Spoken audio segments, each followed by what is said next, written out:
Esta es una oportunidad buena para verlos a todos. Muchas gracias por estar presentes, por haber participado y estar en el grupo y haber aceptado esta invitación de un tema muy simple, con mucho cariño y qué gusto que estén todos por acá. Le vamos a ceder la palabra a la host del día de hoy, que nos va a ir guiando en el manejo, porque ahí vamos a tener actividades varias y esperamos que nos dé tiempo y paciencia un poco esto. Muchas gracias. Ok, ¿qué tal? Buenas noches a todos.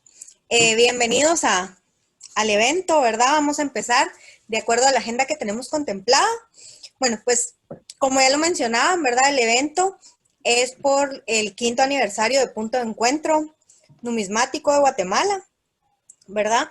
Un grupo totalmente creado, vanguardista en los temas de la numismática, ¿verdad? Entonces, tenemos la agenda que ustedes están viendo ahora en la pantalla, se las voy a leer así bien breve y paso a paso vamos a ir desarrollando cada uno de los puntos, ¿verdad? Bueno, las palabras inaugurales que recién la bienvenida, ¿verdad? La presentación académica. Vamos a iniciar con el señor Ricardo de León y su ponencia, Las proclamas de Iturbide. Le cedemos la palabra. Bien, pues muchísimas gracias. Agradezco muchísimo la oportunidad y vamos a empezar con el tema a la brevedad. Muy bien, pues iniciamos entonces con esta plática inaugural de los festejos del Punto de Encuentro de Guatemala.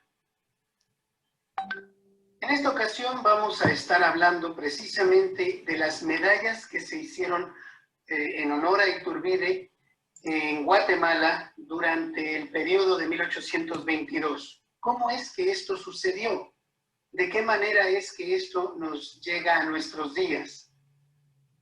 Hablaremos de la presencia militar mexicana en Guatemala y cómo esta presencia militar mexicana es de alguna manera repelida por las fuerzas guatemaltecas en algunos de sus rincones, entonces provincias, ahora países que conforman Centroamérica. Muy bien, se hizo la independencia de la mayor parte del Nuevo Mundo de la corona española en el año de 1821 y Gavino de Gainza era la persona fundamental en el gobierno guatemalteco en este momento de coyuntura gubernamental. Decide hacer referéndums para ver cuál es la opinión pública y ver de qué se va a tratar el futuro de esta antigua Capitanía General de Guatemala.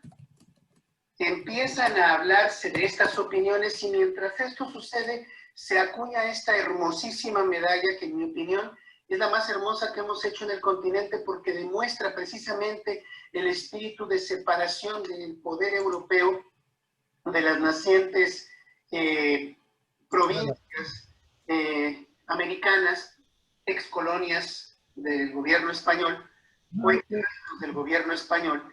Y es una de las monedas, perdóname, de las medallas más hermosas y emotivas que se han hecho en todo el continente. Aun cuando carece de año, esta pieza, sin lugar a dudas, habla de esta separación o emancipación, y aunque muchos autores la sitúan en el año de 1821, hay otros que la sitúan tan tardíamente como 1823 o incluso 24. De una o de otra manera, esta pieza, que no es el motivo central de nuestra charla, es importante de ser mencionada porque se habla de la calidad de medalla que se estaba haciendo en sus diseños en los cuartos de cuños o de acuñación en la Casa de Moneda de Guatemala. Para 1821 se anuncia oficialmente en enero de ese año del 22, del siguiente año, perdón, del 22, que la opinión de Centroamérica es precisamente la de pertenecer a México. De esta manera es que el gobierno guatemalteco empieza a avisarles a sus provincias de esta situación. No les sentó bien a todas. En algunos sitios hubieron focos de franca rebelión a esta idea, por lo que el gobierno de Iturbide tuvo que mandar a Filisola a Guatemala para que tomara la ciudad principal, que era la ciudad capital, y de esta manera empezara la pacificación de la región centroamericana y de sus ideas de no pertenecer a México. Entra Filisola como gobernador interino de estas provincias y empieza él a girar una serie de ordenanzas y de disposiciones legales en aras de integrar a estos gobiernos o ayuntamientos bajo la corona de Iturbide. Hubieron 3 puntos claves que desde un principio se mostraron en contra de esta idea. Fueron Honduras, Nicaragua y El Salvador. De estos 3 puntos, Nicaragua y El Salvador fueron los más agudos en estas cuñas para tratar de separar estas ideas. En esta imagen estamos mostrando la plaza principal de El Salvador como lucía en esos días. El Salvador, que era el líder de esta disidencia, trata de utilizar el último recurso político y diplomático para evitar un posible enfrentamiento con esta nueva organización política como parte de México, y empieza a decir, sí, vamos a hacer un referéndum, vamos a ver qué es lo que se quiere hacer aquí y pues ver qué clase de plan se va a utilizar para empezar a ceder el mando al gobierno mexicano, si va a ser por etapas, etc. Obviamente todas estas disposiciones le sentaron muy mal a Filisola, quien de inmediato empezó a dictaminar amenazas, buenas amenazas y muy constantes amenazas que podían ser perfectamente llevadas a la práctica en caso de que El Salvador en particular no cesara en estos esfuerzos de tratar de hacer una disidencia sobre este plan. Eventualmente llega Filisola con sus tropas y se crean verdaderas batallas heroicas por parte de los centroamericanos, tomando eventualmente la ciudad de El Salvador Filisola, y con esto intentándose una pacificación ya más fehaciente de estas tierras centroamericanas. Suponiendo que esto ya se había sofocado, se regresa a Filisola, dejando algunas tropas en El Salvador, se regresa a Guatemala. Filisola sabía de sobra que habían escapado las tropas de soldados disidentes a la región aledaña a El Salvador, posiblemente con miras de irse a Nicaragua y seguir en su movimiento de disidencia. Pero bien, ¿cómo suceden estas medallas? En noviembre de 1822 se empiezan a hacer una serie de ceremonias de adhesión a la corona del imperio de Iturbide, y a los ayuntamientos se les ocurre empezar a hacer medallas. Las medallas no son del todo iguales, ya que como puedes ver aquí, unos bustos miran a la derecha, que son los más comunes, pero hay uno que mira a la izquierda. Hay, como puedes ver, bustos muy bien elaborados y de muy buen acabado, medallas muy bien hechas, lo cual me hicieron a mí en particular suponer que fueron enviadas desde la Ciudad de México, yéndome a una cacería inútil de papelería de la época, tratando de buscar cuándo y dónde se habían hecho estas acuñaciones. En la realidad, estas bellezas fueron hechas en la Casa de Moneda de Guatemala. Debió haberlo sabido este mexicano que les habla, porque el tamaño de estas piezas es de 21 milímetros, que es la denominación perfecta de un real. Nosotros en México, en el año de 1822, se acuñaron muy pocas monedas de un real, por lo cual hubiera sido interesante hacer una hilación de que la mayor parte de los cospeles, en caso de haber sido hecho en México, se hubieran utilizado para estas medallas en lugar de para hacer las monedas de un real. Lo cual, como ahora veo, es una falacia, porque estas piezas que estoy mostrándoles fueron acuñadas en la Casa de Moneda de Guatemala. Aquí está. La medalla que por excelencia es la más común y fácil de encontrar. 3.200 piezas se acuñaron, pero estas piezas no fueron todas puestas a manos públicas y menos de inmediato.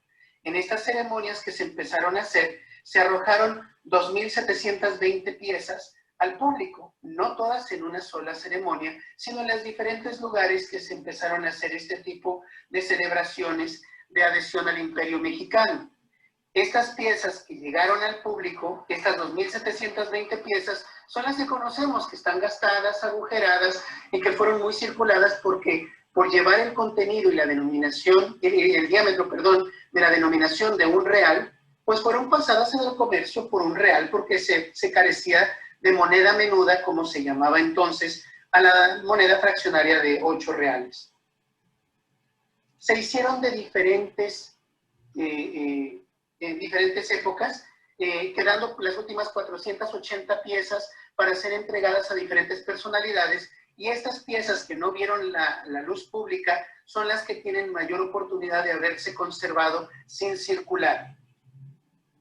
No solamente se utilizó plata para hacerlas, se conocen o se hablan de haberse hecho menos de 10 de oro.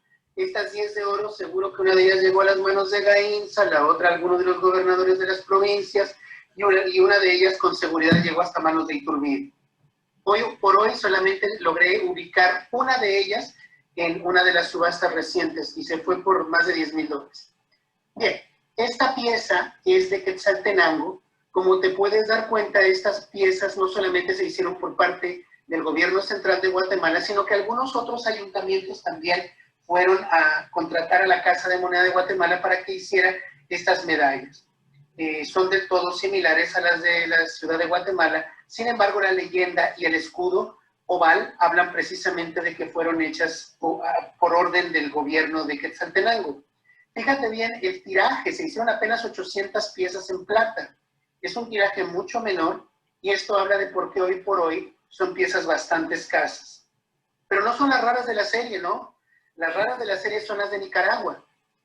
Este punto de Nicaragua es sorprendente que haya hecho su municipalidad en la contratación de la Casa de Moneda de Guatemala para hacer estas medallas, porque como te he dicho, no hubo otro sitio en toda la ex Capitanía General de Guatemala donde se hubiera opuesto con tanto encono a la idea de hacer parte del imperio de Iturbide, como León de Nicaragua.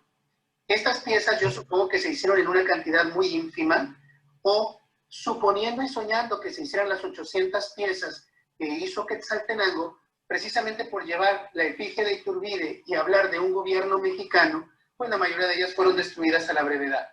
Hoy por hoy son la rareza de la serie.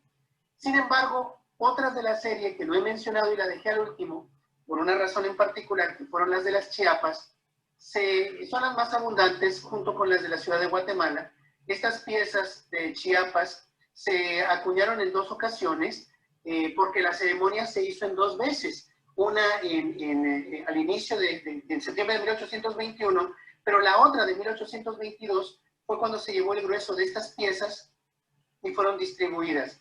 Y estas son las que aparecen también muy circuladas. Chiapas ahora pertenece a México. ¿Cuál fue el epílogo de todo esto? Bueno, se hizo un milagro. El milagro no se dio por parte de los centroamericanos, que estaban ya prácticamente sojuzgados para 1823. Filisola había conseguido conformar esta región de Centroamérica como una de las más importantes y últimas adiciones a la corona de Iturbide. En Veracruz se hace un levantamiento por parte de don Antonio de Padua y Severino López de Santa Ana, Pérez de Lebrón, hoy conocido simplemente como Antonio López de Santa Ana, y declara la república, minándose el gobierno de Iturbide y tumbándolo a las pocas semanas. Se declara la república y al caer el gobierno de Iturbide, Filisola ya no tiene ningún pretexto para estar en Centroamérica, porque el gobierno que lo había mandado a pacificar esas tierras ya no existe más. Filisola recoge sus hombres, deja un gobierno interino y se retira pacíficamente a Ciudad Real, que hoy es San Cristóbal de las Casas, en Chiapas, abandonando el territorio centroamericano. De esta manera, terminamos nuestra pequeña exposición, breve exposición, con el nacimiento de la República Mexicana y con el advenimiento de lo que iba a ser la República de Centroamérica. Pero esto ya es plática de otra charla. Muchísimas gracias.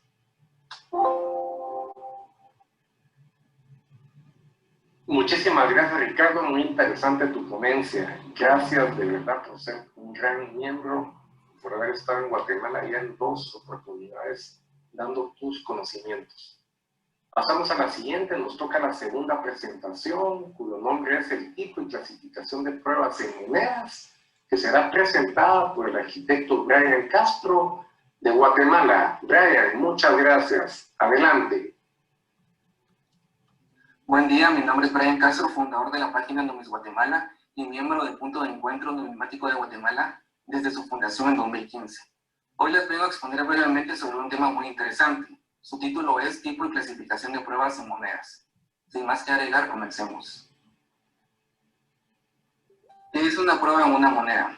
En términos simples, en la numismática se le conoce como pruebas a las monedas que fueron acuñadas con un diseño diferente, tanto en el tamaño del módulo y tipo de material del que finalmente se autorizó para su circulación regular. Todas estas piezas son de escasa emisión, por lo que son muy codiciadas y estudiadas por los numismáticos, principalmente por los más especializados en esta rama, debido a su gran valor histórico. ¿Cuál es el propósito de las pruebas? Su propósito es probar los troqueles y cómo estos se comportaban en los diferentes materiales propuestos, para detectar algún defecto y afinar la calidad del cuño. También servían para fines de archivo del diseño propuesto. Las pruebas de monedas han existido desde hace muchos siglos y en las más antiguas se les denomina pruebas clásicas. Antecedentes. En Guatemala se tiene conocimiento de las primeras pruebas desde la época colonial, pasando por los diferentes periodos de la historia hasta el periodo del Quetzal. Con la creación de las más reconocidas casas certificadoras como lo son NGC y PCGS, a finales de la década de los 80 y la fascinación hacia las monedas certificadas en la última década, se han introducido términos para definir una prueba, que muchas veces resultan un tanto complejos y pueden dar pauta a confusiones. A través de una investigación y en base a estos términos, podemos subdividir una prueba en 4 categorías, para una clasificación más precisa, que son las siguientes. Prueba pattern, patrón, essay, ensayo, prueba of metal strike, golpe de metal, specimen strike, muestra y proof, prueba moderna.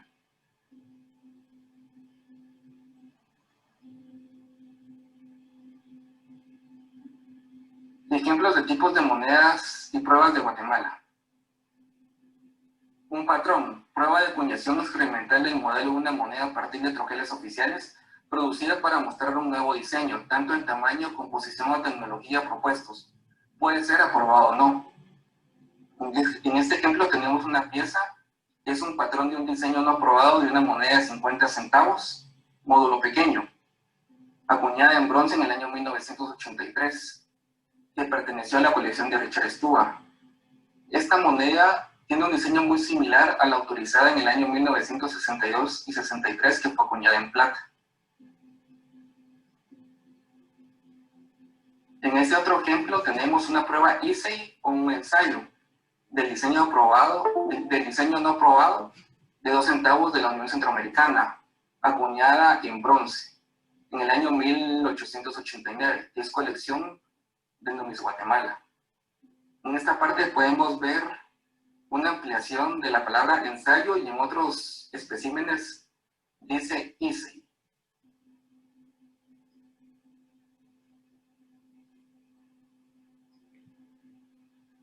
Como segundo término tenemos una prueba of metal strike, que es un golpe de metal. Monedas acuñadas con los troqueles de emisión autorizados en metales distintos al definitivo, como aluminio, níquel, plata, oro, etc. Suelen acuñarse para verificar los detalles de una nueva moneda, valor o diseño y fines de archivo. En este ejemplo de un of metal strike, tenemos una moneda de 5 centavos del año 1925 acuñada en oro, perteneciente a la colección de Richard Stuart, una moneda muy codiciada y buscada por los numismáticos. Como tercer término tenemos un espécimen o un specimen strike, que es una muestra, término para indicar a la acuñación de monedas especiales con un estándar de calidad alto, que muestran características de un acabado proof sin llegar a serlo. También se les denomina así a las muestras de material monetario. En términos simples, es un híbrido entre un MS Mint State, que sería un flor de cuño, y una moneda proof. En este ejemplo tenemos un espécimen de una moneda de 1 centavo del año 1957, certificada por PCGS como SP64. Esta moneda tiene un pedigrí al ser de la ex colección de King's Norton Mint Collection, que fue una casa de moneda en Inglaterra que producía especímenes de varios países para convencer a los clientes de elegirlos como casa acuñadora. Podemos ver en la moneda que tiene un diseño, un acabado especial que no es propio de los centavos de una acuñación común. Y como cuarto término tenemos una prueba proof, que sería una prueba moderna. Son monedas acuñadas especialmente para coleccionistas. Se les da un acabado especial mediante matrices y cospeles pulidos. Se le aplican 2 o 3 golpes para una mejor definición. Generalmente el campo de la moneda tiene un acabado similar a un espejo y las áreas elevadas del diseño tienen una apariencia color blanco mate. Para este ejemplo tenemos una moneda conmemorativa de la 7ª serie iberoamericana, que como tema tiene los Juegos Olímpicos. Podemos ver que todo el campo de la moneda es reflectante y el diseño es un blanco mate, como lo indica el término de una moneda proof. Moneda que también es colección de Numis Guatemala.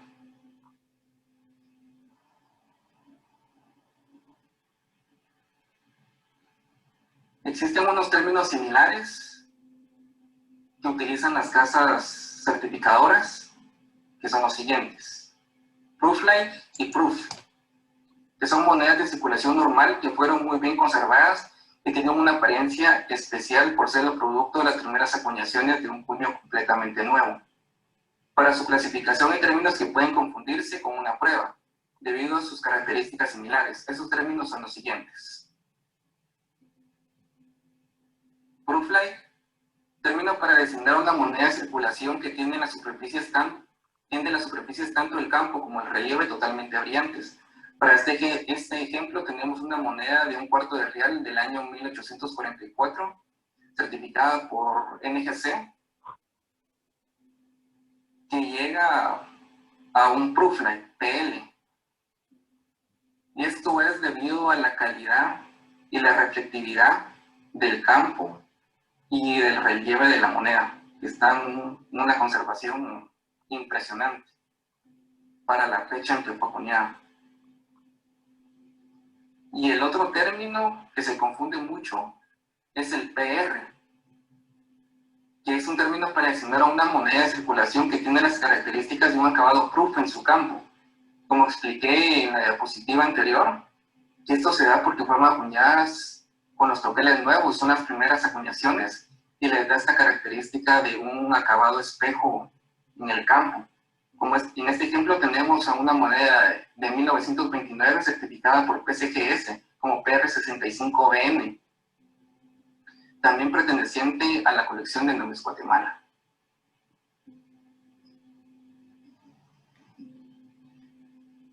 Pues eso sería todo. Espero que les haya gustado la presentación y el tema expuesto.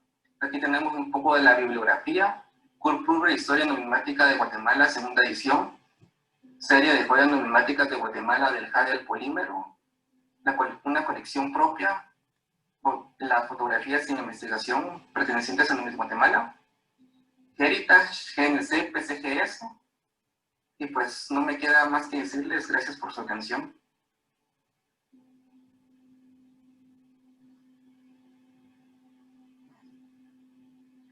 Fue un gusto compartirles esta presentación con todos los miembros de este grupo tan interactivo y compañeros numismáticos internacionales.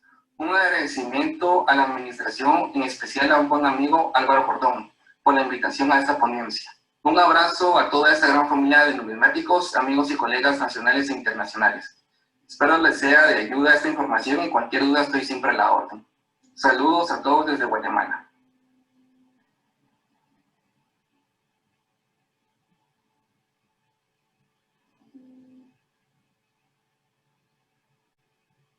Muchísimas gracias, Brian, por su presentación.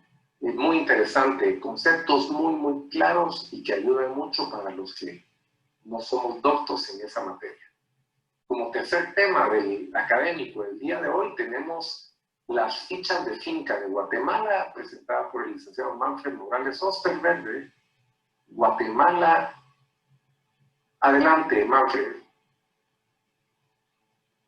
Hola, mi nombre es Manfred Morales Osterberg, soy miembro fundador y uno de los coordinadores del grupo numismático de Xochitepec, con sede en Xochitepeques.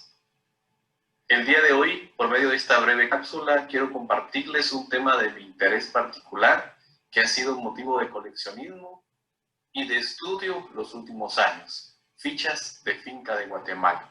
Sin más preámbulo, entramos al tema.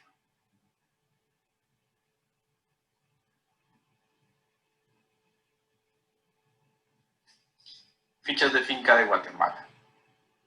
En Guatemala, como en numerosos países del continente americano, existió un profuso uso de fichas de finca, término que en nuestro medio se utilizó para generalizar la utilización de moneda privada para transacciones comerciales, industriales y en especial agrícolas. Pero, ¿cómo podemos definir el término ficha de finca? Puede ser desde el precepto de que es un objeto multiforme de fabricación privada, con la función de suplir las necesidades circulantes para el pago o control de trabajo. En muchos casos, estas fichas tienen valores faciales o monetarios, como el ejemplo de esta moneda con un valor facial de 8, una de 1/4, esta ficha con un valor monetario de 1 peso. Esto jamás constituyó valor legal alguno. Las fichas, su auge fueron en el siglo XIX. Fue propiciado por el cambio de la producción agrícola, del cultivo del nopal, cuando se extraía la cochinilla, por el cultivo del café, traído como una planta ornamental por las órdenes religiosas al Nuevo Mundo. También una de las razones de su existencia es el cambio, la transición en la ideología política conservadora a la liberal, que fue un factor determinante en la propagación de su uso indiscriminado en la mayoría de fincas y comercios. Fábricas. Existen varias fábricas, la mayoría en Estados Unidos, pocas en Europa y en Guatemala. La primera que tenemos es la fábrica Oseca, como se le dice, Klingner & Co., que podemos ver aquí, la marca de seca de Klingner. Tenemos también LH Mois de San Francisco, que también tenemos el ejemplo acá en una ficha de finca La Perla. Patrick & Co. Tenemos también aquí la marca de seca. Apopper, que es europeo, tenemos acá la marca. Casa de Moneda de Guatemala, que para reconocer Casa de Moneda no imprimió su marca de seca en las fichas. Tenemos como base que en la mayoría fueron utilizadas como moneda huésped centavos de 1871. Y para poderlo diferenciar también podríamos tomar la tipología de las diferentes fichas que se atribuyen a Casa de Moneda y que sabemos que por ende son de Casa de Moneda. También están las propias que fueron fabricadas en fincas, que son piezas bastante rústicas, que fueron hechas en su mayoría con punzón, que fueron también para suplir la necesidad de la falta de moneda circulante. Luego de las fábricas tenemos también que estas fichas fueron fabricadas en diferentes materiales, como por ejemplo el aluminio. Tenemos aquí un ejemplar de una ficha de Talleres Centrales, bronce. Tenemos la de la finca California, cobre, plomo y plástico. Tenemos una ficha muy bonita de finca Las Camelias y otra de California. De cartón, que es un material perecedero, finca Nueva Austria. De madera tenemos otro ejemplar de Diego Rubín, de finca California. Y en cuero, de finca Santa Lucía, Samayán. Las fichas y la fuerza laboral. En Guatemala existen bastantes estudios sobre las fichas de finca, sobre todo en las últimas décadas del siglo XX, como especies exonómicas. Nos han dejado tantos autores nacionales y extranjeros un gran legado a la posterioridad a través de diferentes sistemas de nomenclatura, clasificación, de compendios, catálogos, pero muy poco se ha hecho para estudiar las fichas de finca desde la perspectiva histórica descriptiva, que nos da un mayor panorama del objeto ficha y su relación con el desenvolvimiento histórico y social de Guatemala. ¿Qué garantías prometían las fichas de finca para la fuerza laboral? Como sistema de pago no legítimo ni autorizado por los gobiernos de turno, su uso como sistema monetario era a todas luces ilegal, reduciéndose a ser empleadas internamente la finca. Por lo tanto, ¿verdad? Lo que en un inicio fue un mecanismo para facilitar el pago de los trabajos realizados se convirtió en un sistema de esclavitud y pobreza, donde el jornal representado en una ficha solo tenía valor adquisitivo en la tienda de la finca, como el finquero era, donde el finquero era dueño. Siempre hay una excepción a la regla. Igual hubieron bastantes hacendados que dieron un trato humanitario y digno a sus trabajadores, pero en su mayoría este sistema solo favoreció la oligarquía y fomentó la desigualdad y la mala distribución de las tierras en Guatemala. Existen muy pocos estudios en los que podemos mencionar un nombre de un título muy atinado, que es las controversiales fichas de finca salvadoreñas, que aborda este tema con mucha objetividad y sobre todo respeto. El reglamento de los jornaleros de 1877, que es el decreto 177, solo garantizaba suministrar mozos, colonos para las grandes fincas cafetaleras, para que los indígenas fueran mano de obra para los hacendados cuando esto los necesitaran. Este sistema de pago nunca fue legítimo ni tampoco autorizado.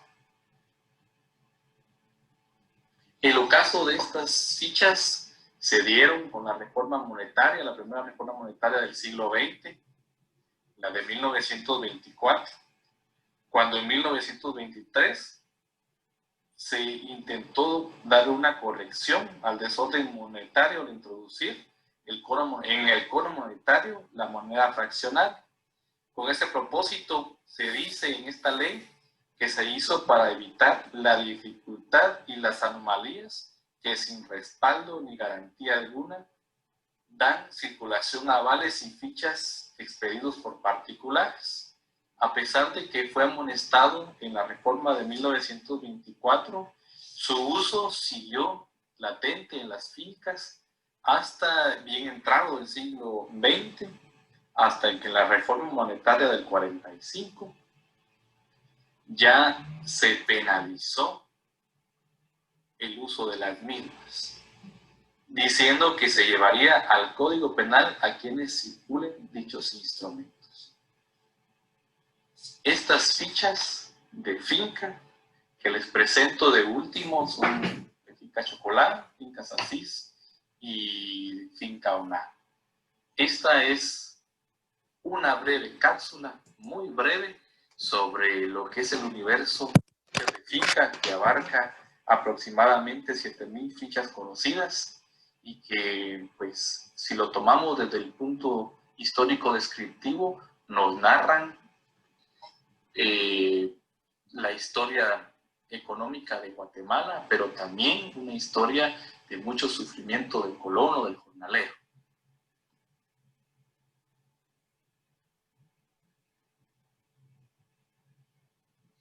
Quiero agradecer a PEN por la oportunidad que me dan de dirigirme a ustedes. Realmente me siento muy contento de poder ser miembro de tan distinguida asociación. Ya tengo alrededor de 3 años de compartir en esta plataforma. Lo más especial que me ha dejado son las amistades firmes y sobre todo sinceras que he podido encontrar. También la oportunidad de desarrollarme, de aprender, de conocer, y el cúmulo de conocimiento de todos los compañeros que comparten día a día a través de esta plataforma. Yo espero que poco a poco más personas se vayan incluyendo a PEN y que, al igual que yo y que muchos compañeros, se puedan aprender y puedan desarrollarse en la misma. Yo felicito a cada uno de los miembros del Punto de Encuentro Numismático y a sus coordinadores por estos 5 años de harto trabajo. Y sobre todo también agradezco por esta oportunidad. Hasta pronto.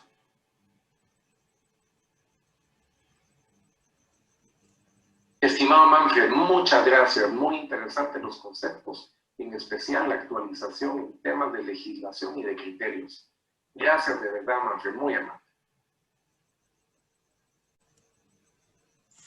Bueno, para continuar, siguiendo con los puntos académicos, le cedemos la palabra al señor Federico de Anzó, desde Argentina. Por favor, adelante. Muy buenas tardes. Ya estaré con ustedes. Ahora sí.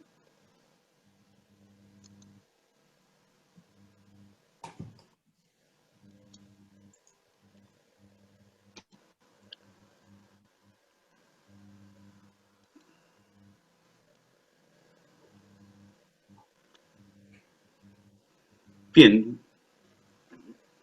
Agradezco primero que nada la gentil invitación del colega y amigo Álvaro Cordón y de todos los amigos del Punto de Encuentro Numismático para estar presente en esta aventurosa celebración de su 5º aniversario, en el día de hoy.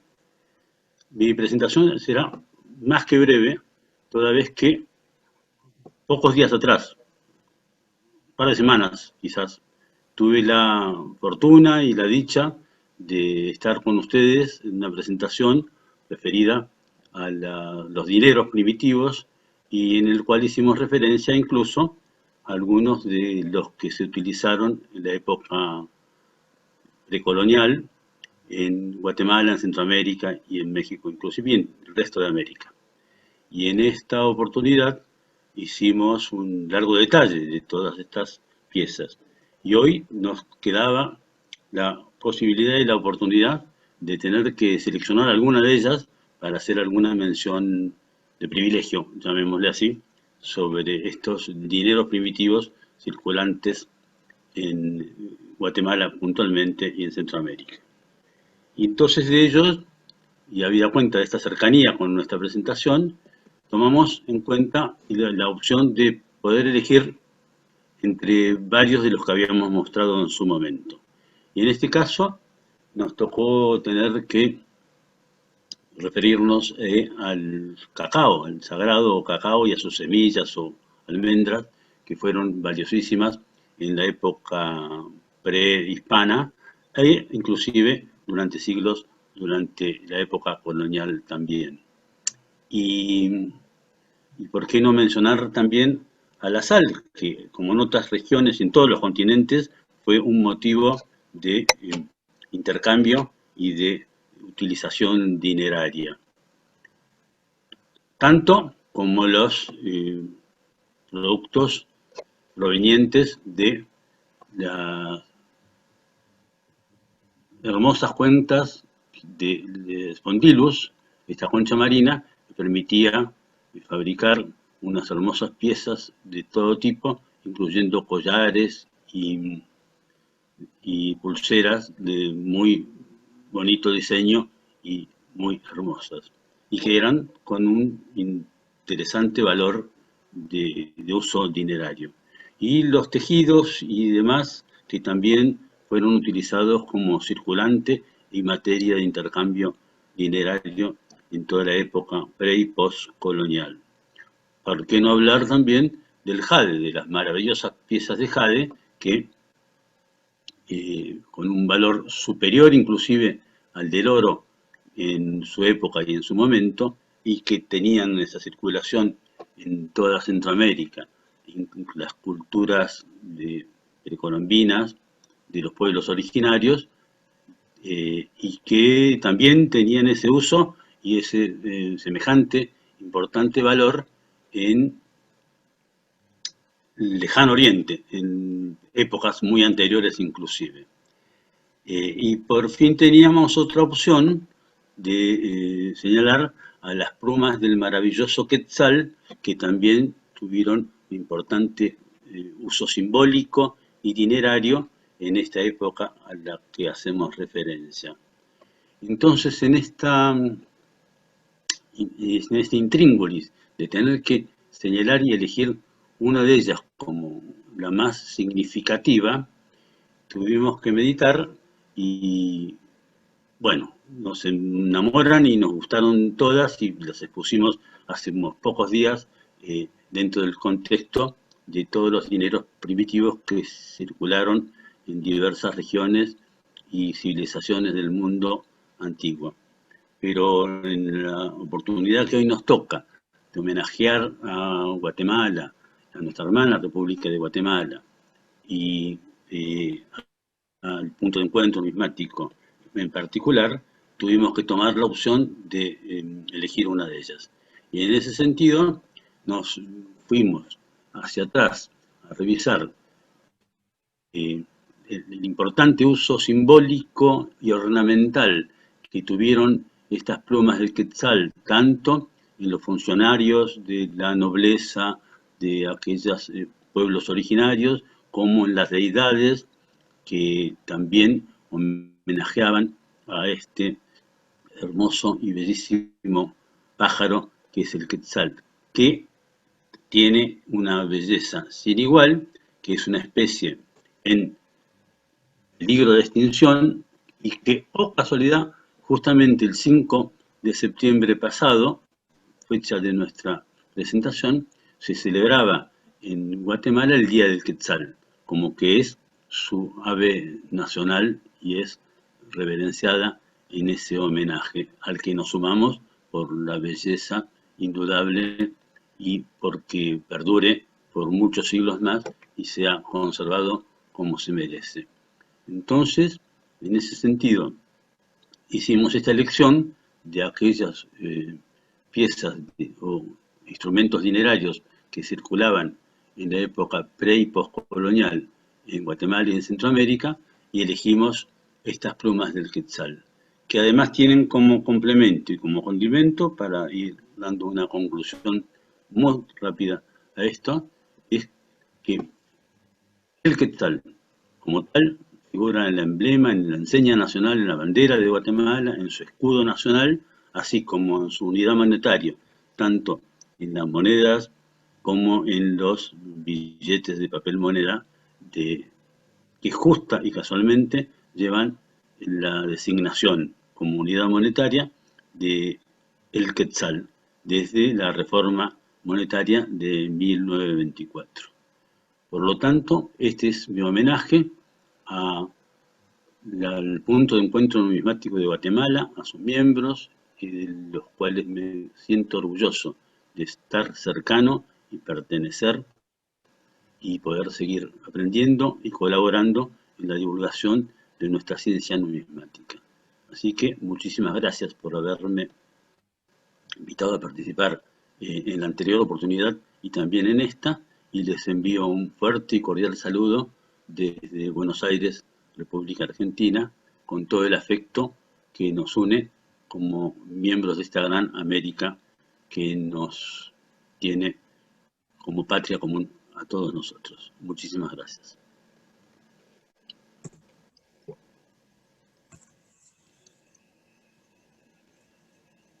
Bueno, muchas gracias por su ponencia. Vamos a continuar siempre con las presentaciones académicas. Ahora los dejamos con la presentación de el señor René Rubén Chávez, que nos va a hablar sobre la F en las monedas del periodo de la República de Guatemala. Buenas noches, gusto saludarles. El tema del cual vamos a platicar es un tema un poco curioso en las monedas de Guatemala, y es que durante el periodo de la República de Guatemala, respecto a monedas que nos vamos a enfocar, que es de 1859 a 1892, es característico ver apariciones de unas letras F que han sido atribuidas a distintas cosas. Eso es lo que vamos a tratar de aclarar el día de hoy. Para iniciar todo, primero quisiera platicar respecto a qué es un grabador, porque tiene que ver con el grabador y por qué aparecen estas letras F. En numismática, el grabador es la persona que esculpe, dibuja o crea el molde matriz para la elaboración de monedas. Un dato curioso es que la matriz se crea al revés o en negativo, por lo que es una labor creativa y artística muy complicada. Numismáticamente en Guatemala, nuestros grabadores del periodo de la República, que está comprendido entre 1859 y 1892, que es el que nos vamos a enfocar, fueron Apolinario España, quien fue hijo de José Casildo España, que también fue grabador, pero del periodo de la Federación Centroamericana, y Juan Bautista Frener. Frener es un gran artista que no solo dejó grandes obras numismáticas, sino que también nos dejó esculturas e influyó en el grabado de Guatemala a través de su escuela. Pero su obra más importante y recordada es nuestro escudo nacional de armas. Esto creo que ya muchos lo saben. Para la gente que no es de Guatemala, pues la persona que también estuvo en numismática, pues nos dejó esto para los símbolos patrios. Cuando observamos las monedas, aquí ven ustedes una foto de Juan Bautista Frener antes de continuar. Cuando observamos las monedas elaboradas por Frener, podemos ver que todas fueron firmadas con su apellido o una letra F en su defecto. Pero la mayoría de piezas del periodo de Rafael Carrera, que está comprendido entre 1859 a 1871, lleva su apellido acompañado de la letra F. Vamos a entender un poco por qué esta letra F. Recordemos que Frener nació en Suiza en 1821. Su preparación como grabador no solo fue en Suiza, sino que también estudió en Francia e Italia. Frener llegó a Guatemala en 1854. En ese mismo año hizo su primer trabajo. Esta es una prueba, y en esa prueba ya puso su firma, Frener, que es su apellido, seguido de una letra F. Remontándonos muy atrás en la historia, es importante mencionar que no fue sino hasta finales del siglo XV que los grabadores decidieron abandonar el anonimato y empezaron a incluir sus iniciales, nombres y apellidos en sus grabados con la intención de mostrar su autoría de estas piezas. Dada la influencia europea que tiene Frener, es de esperar que tomara este método como otros grabadores anteriores a él.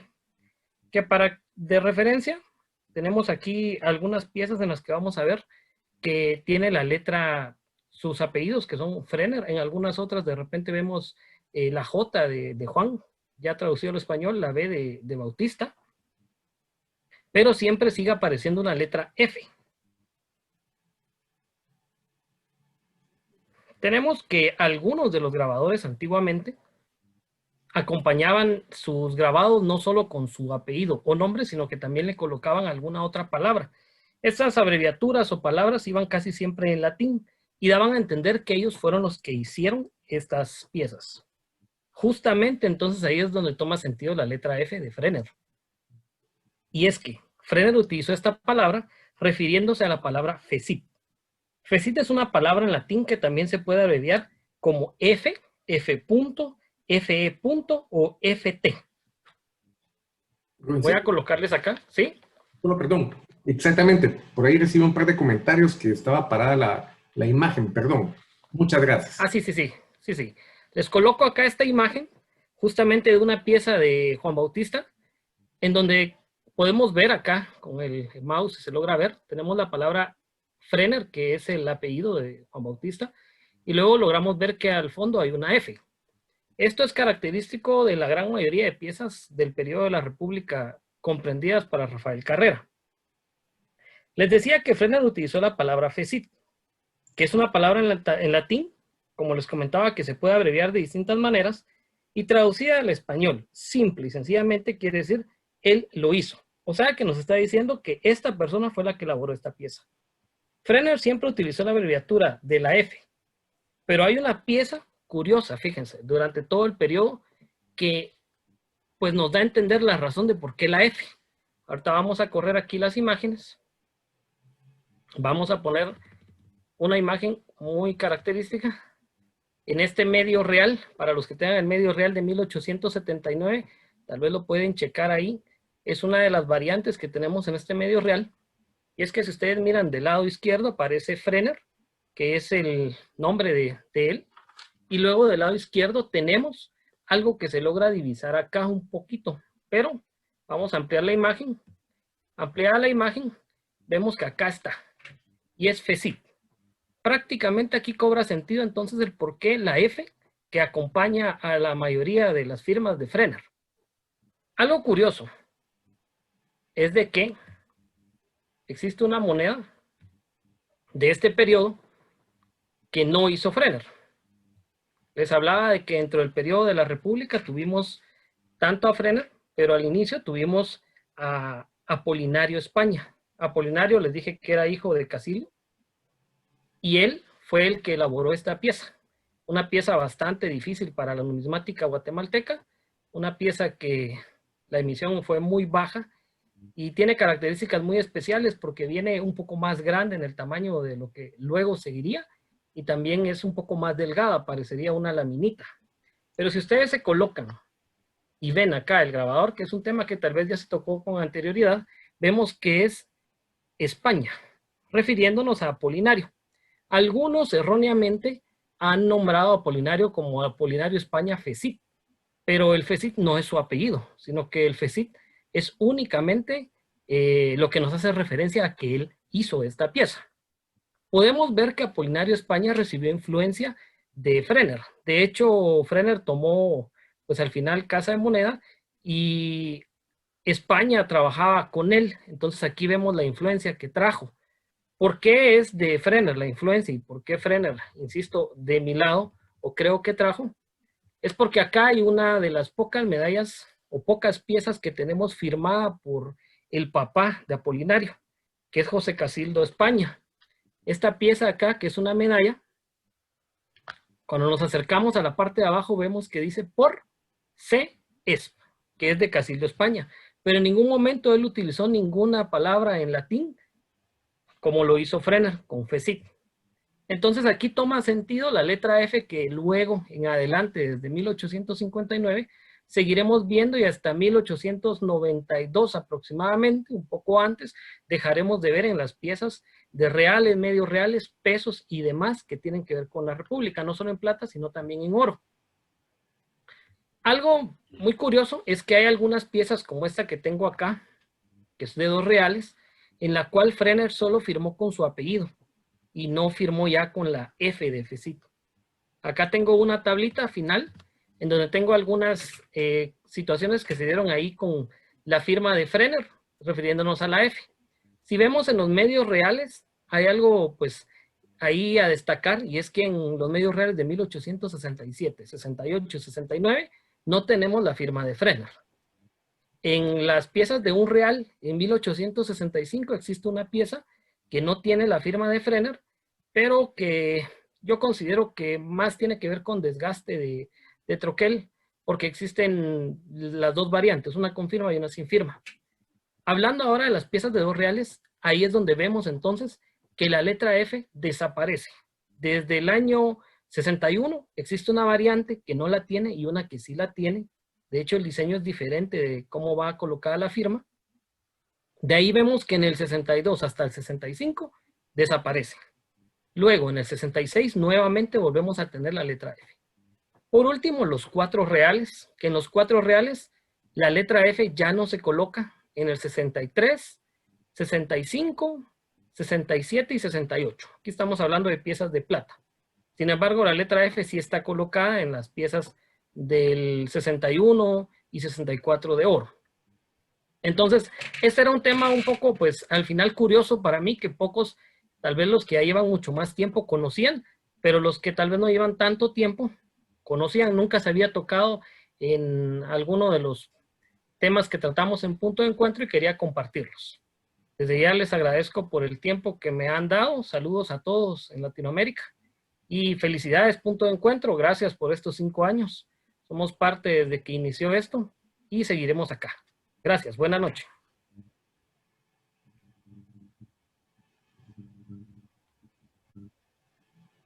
perdón. Bueno, les decía muchas gracias por la presentación, muy interesante. Para continuar, vamos a dejar al señor Daniel Oropeza Alba con la presentación de la integración cultural en torno a la ciencia numismática. Muchas gracias, Michelle, por la palabra. Gracias, Ante todo, por quiero favor. hacer llegar a cada uno de ustedes, distinguidos miembros del Punto de Encuentro Numismático de Guatemala, mi felicitación y ponderación por sus grandes y acuciosos trabajos, por su esmero en seguir contribuyendo a desarrollar investigación en torno a piezas monetarias y a billetes que son parte importante del patrimonio cultural de cada uno de nuestros países. Todos mis antecesores, empezando de Ricardo, Brian, Manfred, luego Federico y finalmente René, han hecho presentaciones muy pertinentes desde la perspectiva numismática historicista de desarrollar en torno a una moneda todo un lenguaje de explicación. Ese mismo lenguaje nos habla de integración cultural, nos habla de diferentes disciplinas científicas interrelacionadas con nuestro tema. Sucede que la numismática en la antigüedad fue una ciencia auxiliar de la arqueología. Se consideraba un complemento arqueológico. Evolucionó tanto en el sentido académico que hoy en día la numismática es una especialidad de la historia. Y como tal, para poder explicar coherentemente un concepto numismático, requerimos necesariamente aplicar diferentes herramientas, como la emblemática, la epigrafía. Tendríamos incluso que aprender lenguas clásicas como el latín para poder comprender lo que acaba de explicar René Fechit. Esto hace que nuestra ciencia numismática haya alcanzado un relieve muy importante y formal, que actualmente es utilizado y es discutido para presentar grandes aportes a la historia y a la cultura de la humanidad. Diferentes casas de moneda a lo largo de los confines de los países europeos y americanos han sido declaradas incluso por su aporte a la historia y a la cultura como patrimonio de la humanidad. Tal el caso de la Casa de la Moneda de Segovia en España, o tal el caso de la Casa de la Moneda de Potosí en Bolivia. Por lo tanto, mis palabras son de reflexión para que todos los miembros del PENC y todos los miembros internacionales que nos sumamos a sus festejos podamos dimensionar la multifacética calidad del numismático, que requiere saber de economía, requiere conocer ampliamente la historia nacional, conocer la cultura de las regiones para poder identificar a qué determinado periodo o a qué civilización pertenecen los elementos que adornan nuestras monedas. Surgió hace tiempo en el Perú un movimiento numismático liderado por un distinguidísimo amigo que se encuentra entre nosotros. Hablo del distinguido jurista Manuel Villagarcía Noriega, que propuso la realización de una serie numismática alegórica al patrimonio cultural del Perú. El resultado, mis amigos, ha sido abrumador. Se pudo realizar la famosa serie Riqueza y Orgullo del Perú, que rompió récords en promoción de los sitios arqueológicos, de los sitios patrimoniales que tiene ese vasto Perú. De igual manera, podríamos citar que la numismática hoy en día se ha convertido en un agente integrador. Se ha convertido cada vez más, y es una tendencia del último siglo, a partir del 2000 para adelante, de organizar en torno a la numismática importantes eventos internacionales que aglutinan a numismáticos de diferentes confines, que al salir de sus fronteras nacionales se convierten en embajadores de su cultura, embajadores de su numismática, e interrelacionan con interlocutores válidos de otros países. Eso ha sucedido en varias ocasiones, y ahí debo ponderar al doctor Álvaro Cordón, que ha sido digno embajador de PENG Guatemala en las dos convenciones importantes que se han realizado en este último tiempo, la de Potosí 2016 y la de Arequipa 2018. En esos magnos eventos, por demás está decir de que la cultura de cada país es exaltación. Es emocionante ver las acuñaciones de nuestros ancestros en ponencias internacionales a kilómetros de distancia. Es prácticamente la identidad nacional de nuestros pueblos convertidas en monedas de circulación y explicadas por eruditos investigadores. Todos nosotros, los que conformamos ese amplio grupo de amistad internacional, tenemos la misma pasión. Respiramos historia y nos nutrimos de numismática. Por lo tanto, nos sentimos completamente felices de que PENG cumpla su primer lustro de vida. Sería también motivo de acuñar la medalla conmemorativa por los 5 años de esta importante institución a la que auguramos los mejores éxitos. Hago llegar mi felicitación más sincera a todos los presentes, mi estímulo y mi aplauso colectivo para que sigan investigando, sigan formándose, sigan acopiando historia en sus colecciones y sigan develando esos pasajes históricos que aún permanecen oscuros, sin ningún tipo de explicación aparente, cuya sabiduría está guardada en los archivos, radicada en documentos viejos y polvorientos de antiguos siglos, que son siempre la respuesta a nuestras inquietudes del presente. Mis amigos, hago llegar mi felicitación a su institución y mi aplauso a cada uno de sus fundadores y a cada uno de sus miembros. Muchísimas gracias. Muchísimas gracias. Bueno, vamos a continuar. Les doy la palabra a don Álvaro Cordón.